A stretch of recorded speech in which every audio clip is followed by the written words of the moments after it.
Hello, good morning po mga kamanok, mga kapwa ko nag-aalaga ng manok.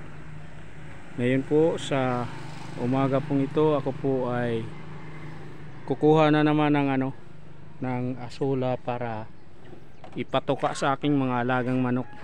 Narito po ako sa aking rooftop ngayon. Kung makikita nyo, ayan po yung aking yung aking asula fan, at saka ito yung aking solar panel na nagsusupply po sa aking incubator para manatiling naka-operate po siya. Ayan po. So kukuha po ako ng asula para ibigay po sa aking mga alagang manok, no? So araw-araw kumukuha po ako dito ng asula. Ayan po. So nilalagay ko dito sa plastic na may tubig na, oh. Ayan po. Ito lamang po yung aking ginagawa araw-araw para actually kanina nagbigay na po ako ng patuka sa aking mga manok.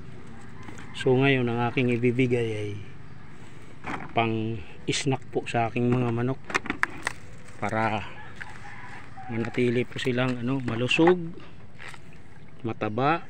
Ayan po, oh. So kukuha ko ng mga puno dito at tamang tama nilang kainin. Ayan po. Ayan po yung aking asula. So matataba po yung aking asula kasi yan po yung epekto ng ng tae ng kalabaw na nilalagay ko dito sa asula fund. So ngayon kinunan ito ng ganito karami, pero bukas marami na naman to. Ayan po. So araw-araw ko itong ginagawa para pagdating ng alas 10 ay ibinibigay ko ito para magsilbing patuka po sa kanila. So medyo nakakatipid rin kapag meron asula. Nakakatipid ng, kung halimbawa yung dati binibigay kong 3 kilo sa aking mga manok, ngayon nakakaubos na lang sila na wala pang 1 kilo kasi pag busog na sila sa asula, kunti na lang ang kanilang kinakain patuka. So ayan po yung ating asula. Kung titingnan po natin ay meron pong so bubuksan natin yung tubig. So ganyan lamang po mga kaibigan. Bukas niyan ay malusog na po yung aking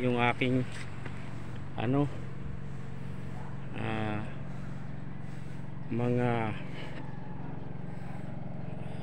yung kinuna natin ng asula, babalik yan sa dati.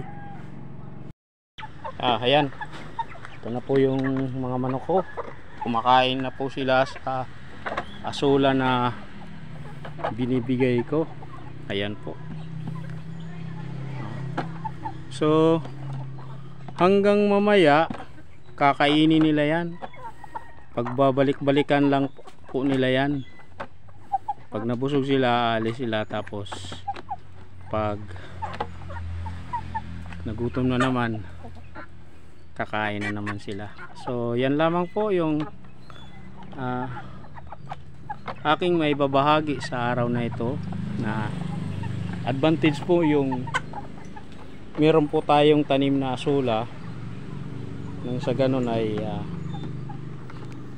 yung ating mga manok ay manatiling malusog at hindi gutom. Yung iba hindi sila kakain, pero mamaya kakain na rin sila pag nagutom, kasi nagbigay pa lang ako ng patuka. Kaya sa umaga pong ito, maraming salamat. Ito lamang po yung aking may babahagi sa araw na ito, na patuka sa akin pong alagang mga manok, alternatibong patoka para sa alaga kong mga manok. Kasi mahal na ngayon yung yung commercial feeds.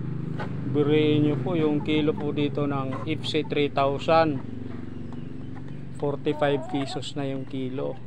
At saka yung mga mamahali na patoka umaabot ng 48, 49.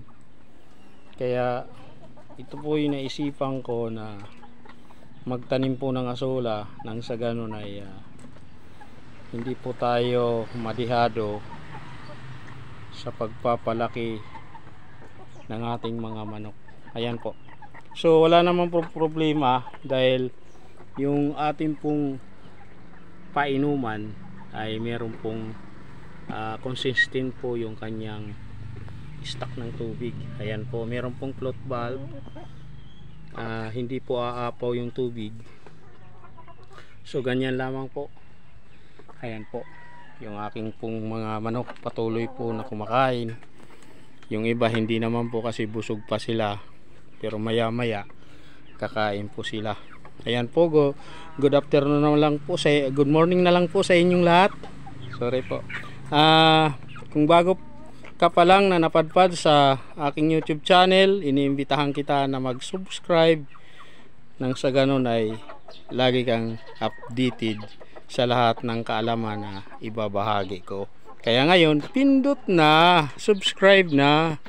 Okay, goodbye and God bless.